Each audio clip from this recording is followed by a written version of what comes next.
Well, despite my best efforts, it seems these are deciduous trees anyway. Um, I've had quite a number of leaves come off this stalk here. Fortunately, though, those ones here are dying off as well. Fortunately, though, when the leaves die, they taste just as good as if you had picked them off and dried them out. So I'm just sort of, picking them out one by one. If they're reasonably fresh, I even pick them out on the top of the potting mix, but a lot of those there have been there for too long and been watered over quite a bit, but there's a couple there that are all right.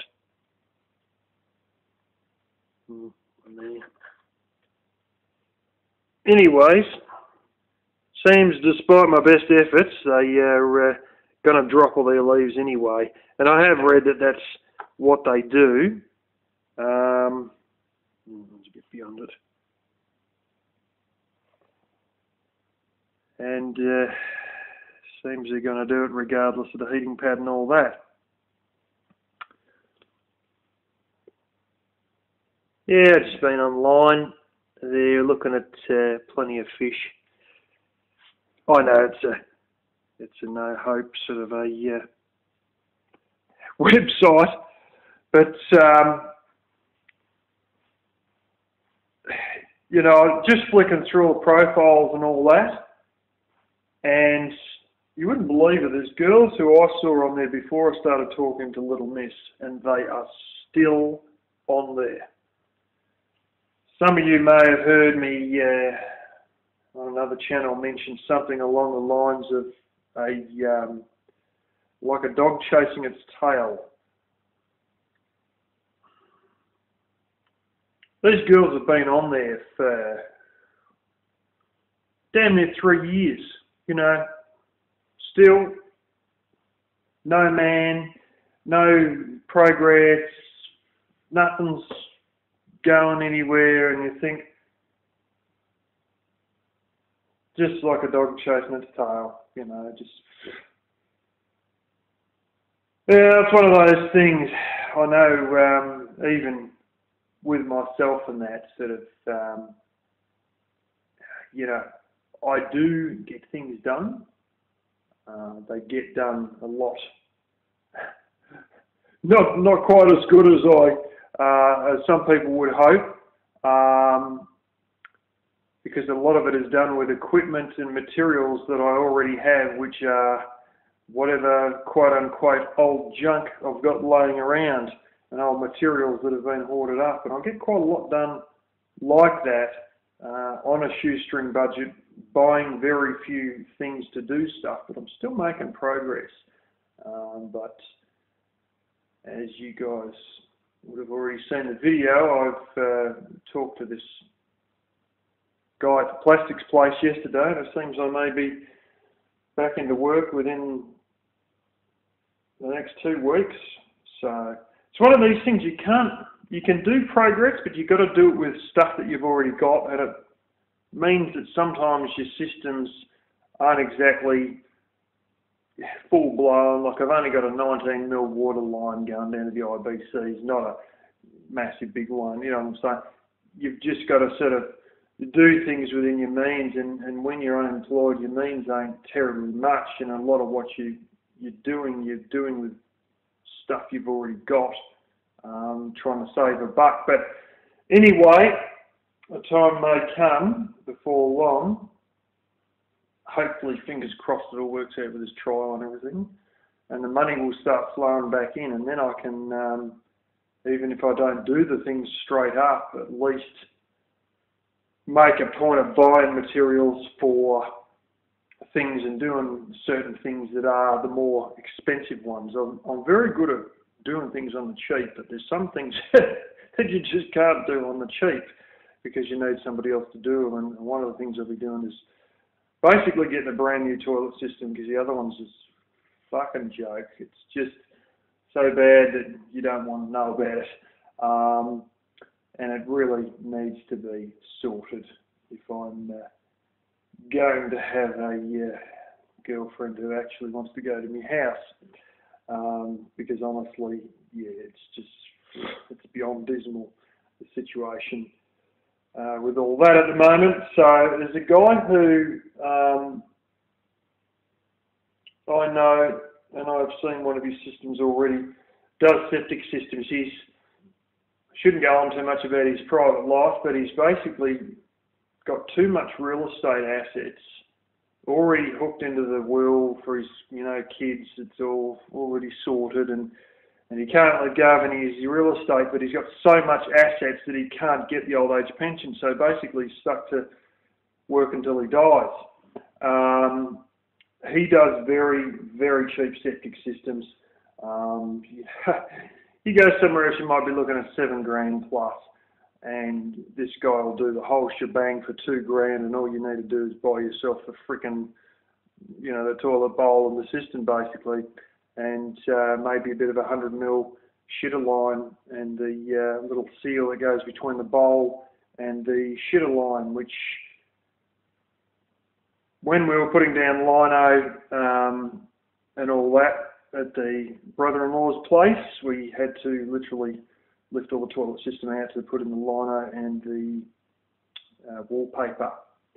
So henceforth I know a little bit about that. I also have a relative who sometimes is a bit hard to handle with his big friggin' mouth, who's a qualified plumber and who can put it in a cinch anyway. But the rest of the system, the majority of the system, which involves a lot of digging, this guy will do it for $2,000, and that's the septic tank and the whole shebang for $2,000. You don't know burnt out earth moving equipment until you've seen his. Holy smoke, it is just about completely fucked. But he still manages to do stuff against all odds and all worn out bits, and he still manages to get the old bastard rolling.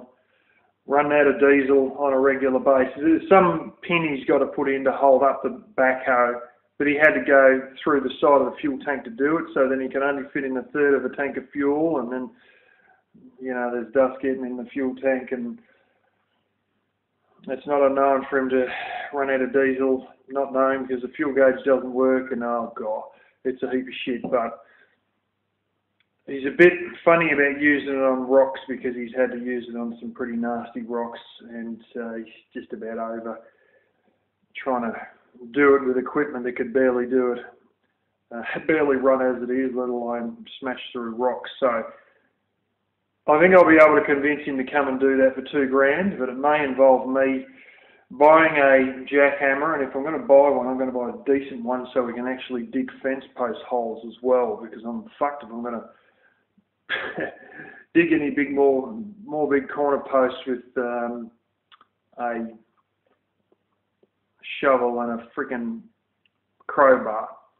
My father has done, all the ones that were involved in my fence, and I've done those 4 little ones you seen the other day. My father said he's pretty much over that, and I don't like doing it either. And if this guy needs a jackhammer to bust through the rock around my place, like if he's going to have a jackhammer be used, there's quite a chance that if I say whatever your backhoe can't get through, I'll jackhammer out, then I think I could guarantee getting him to do it regardless of all the rocks around my place. So that means I might be buying a decent jackhammer in that, which I've been looking at about $1,200 or something like that. You can get some bloody powerful ones that are real heavy duty too. That run straight off the generator basically, so that'll be fine. And then if we had to do any fence posts in the future, I will be pulling out that same jackhammer. The other one is fence around the house. I want to piss all them fucking box horns off. The wind is so hard, I don't think a vertical fence would be quite alright. I think I'd need to angle it 15, 20 degree angle sort of thing. And I want it at least 8 foot tall, so it means I probably need to get about 9 foot or so, maybe 9 foot 3, 9 foot 6 of roof sheets, plus all the posts and all the sort of battens or whatever to deal with them. And that'll be a few $1,000s more there, but then at least I'll, you know, I won't be living around a frickin' jungle with all the flammability of said jungle. I'll be walking around looking at that and, oh, it's a fucking mess.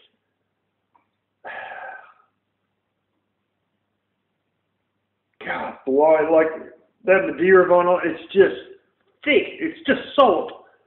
And, you know, it's a mess, you know.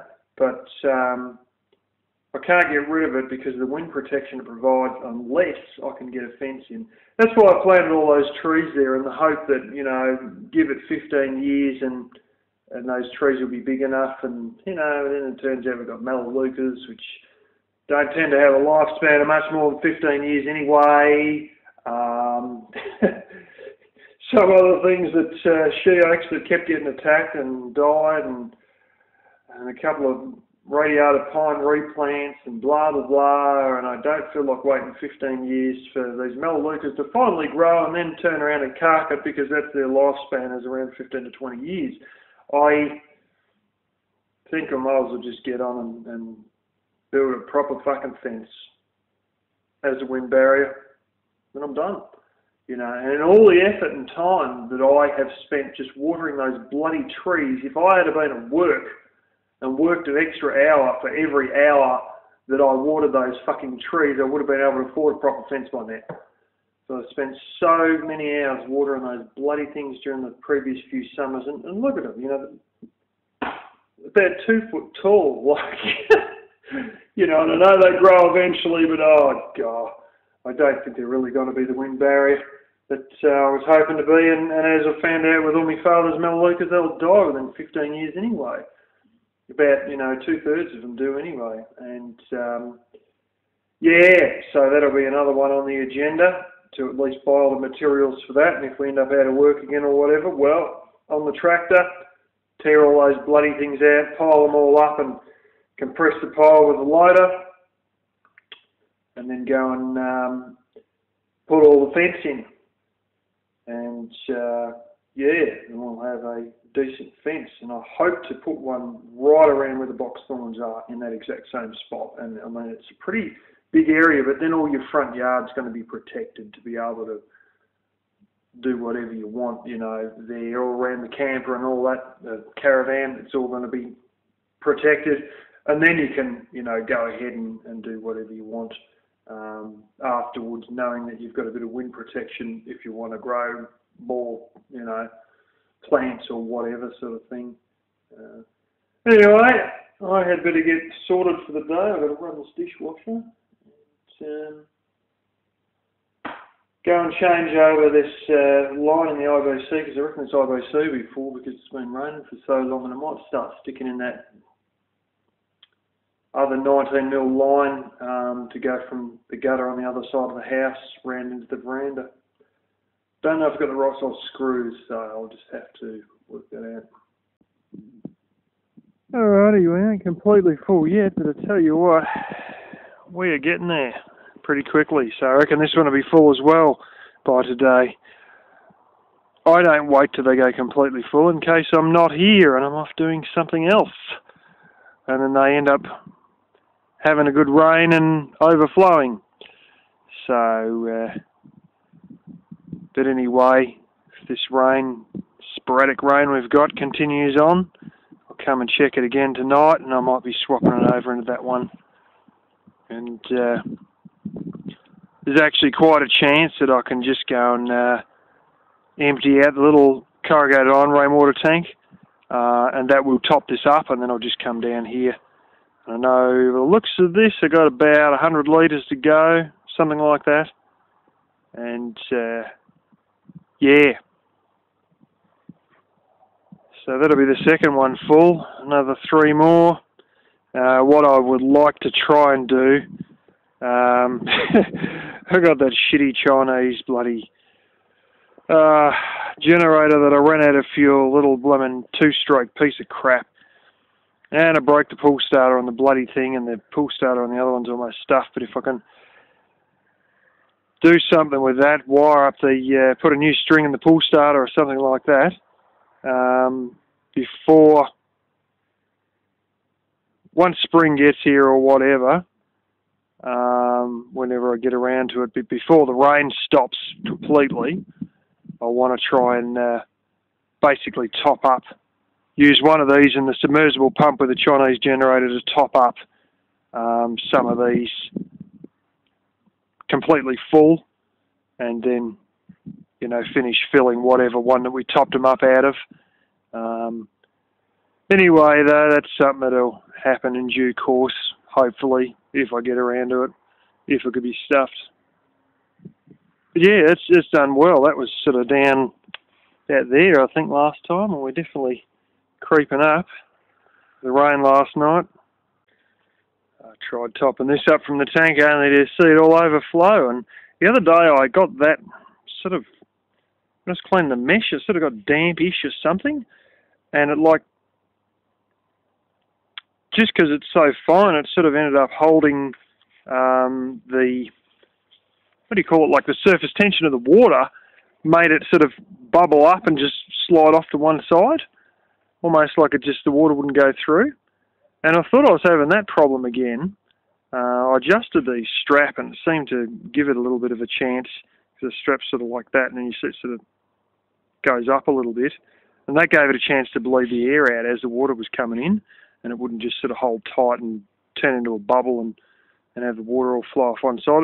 It's weird, but if you understand surface tension of water and having the cloth completely wet, it's sort of become almost water, almost airtight sort of thing. It's sort of a thing where then as the water pours in, it's got nowhere for the air to come out because the whole surface is wet with water covering the surface, and then it sort of turns into a big dome. It's weird until you've actually seen it happen. It may be a bit hard to understand, but I thought it was doing that, and then it turns out this thing's completely bloody full. And that's why when I turned on the tank there to come out the green hose, it just was pouring over the side. So what the hell's going on here?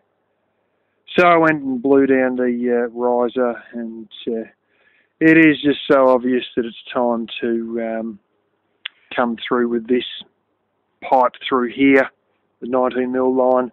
And I realised the height of this, the time I put that funnel on, you know, it may only drop, you know, 4 inches or whatever, if I mount the funnel straight on the bottom of the downpipe pipe, piss off that white pipe, and then, yeah, run me string, run me fencing wire from that post through to the corner of the house, and then along that wall there, and right through, through in there. I'll whack a hole saw through or whatever, and yeah, we should be able to fix this stupid thing. I have had a bit of a thought, I don't know if it's really going to be terribly practical, but to use this line here to whack it on the end of this tank, and then run that line back through where it's already running there, standing next to Tabby Cat. You'll see that line. If I can somehow re-rig that from there onto there and then refeed through, and just the sheer volume in the tank will give it enough pressure to be able to push through any of the airlocks, whereas this smaller one with not as much water lower down might not have the pressure. So I may actually end up reusing that line anyway, and then have the 19mm line I'll put along that wall coming from this gutter, feed into that, and then use probably just that green line there, a little bit of an extension if need be, to shoot that line there out of that tank into this one once this is in the veranda near the front door. We'll see how it goes, but there's no doubt that this whole thing is just too full of airlocks and too up and down and everything like that. There's nothing crimping it. It's all laying under there loose, and it's all straight, and it just, no, it's just the airlocks. Anyway, let's have a lovely look at all this box film. There is something, and I've seen this, there's a bit of a dimple there. There's been the ground collapse in several areas, including there. That's, Yeah, rabbit hole goes underneath all this. And I reckon if we drive a tractor over this, it'll collapse the entire rabbit hole in. Yeah, this is the wall of shame. Good windbreak, but it's that one there. I noticed a couple of these smaller ones. I've got a live one there, live one there. There's a few of these cypress pines along here that I've noticed, and this broken off branch is a good indicator. It's actually gone completely friggin' rotten. So there might be large chunks of some of these, not the green ones, but these other ones that had died years ago, that had just gone completely rotten. So they might end up on a bonfire heap as well if we pull all this out. But no, what the hell is going on? I think I might have mentioned this to you guys, but there's a sheep sticking its head in under there the other day. There's nothing under there. That green grass was just something I cleared up. Now, that dry grass in the plastic bag was something I cleared up when I was sorting that out. But I think I mentioned it already anyway. The sheep had its head right under here, and I went under, had a look under there, and I just thought, what's there? There's nothing there. Nothing but dead prickles. I don't know what they're doing sometimes, these sheep.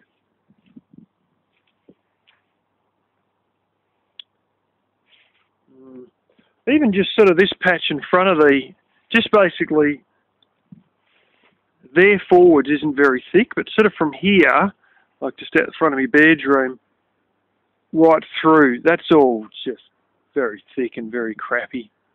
Seems the Madeira vines even got up into a collapsed dead cypress pine in the back there, as well as that one over there, which is where that branch is about to fall off. Poor bastards, I've got two plum trees here. One there, it's just about buggered. And the other one here that this damn Madeira vine's getting close into, but the other one is just about wiped it out. And I believe they're the same varieties these ones are fenced off. And then all this is starting to hang over the damn fence now. The box one's hanging over the fence, and of course Madeira vine's bloody following it. But this here is just an impenetrable thicket, more or less. Bloody morning glory's going to all come back again. Bloody crap. I sprayed all this. You see all the dead, looks like all grass. That's all morning glory. I sprayed the friggin' whole lot. And some sort of a toadstool coming up there. I see all this here is just friggin' nearly impenetrable. Like, I've got to try and get hold of all this and get rid of all this. And I was almost thinking, like, if I couldn't afford it, if I could just go from the water tank there, just up to that corner and then around just past my bedroom, then that'd be all the bulk of the jungle-like stuff, and the rest of it is all, you know, it's heavy enough, but it's not a complete shitstorm of dead things and Madeira vine and collapsed shit on top of other collapsed shit, and, you know, it's sort of, and look at this. This is a ripper. Gives you an example. Snake me way in there. That in there, I think it's either margarine or butter or yogurt or something like that. And that is several feet deep inside of this big mess of shit. I don't know how it gets like this, honestly. But, you know, when you turn your back on something for a few years, and this place had its back turned on it for shit since the late 70s, and I mean, even prior to then, basically had its back turned on since about World War II. Here's all the bloody big tubers trying to get into the ground. Shit, they're big. They were actually under the ground, which some of them are trying to be, by the looks. They're actually edible, but above ground, they're just like a green potato.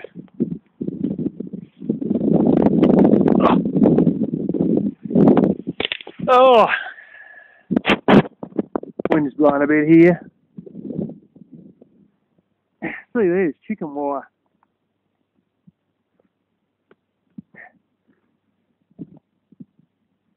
That sort of runs along right through here. That was originally a fence.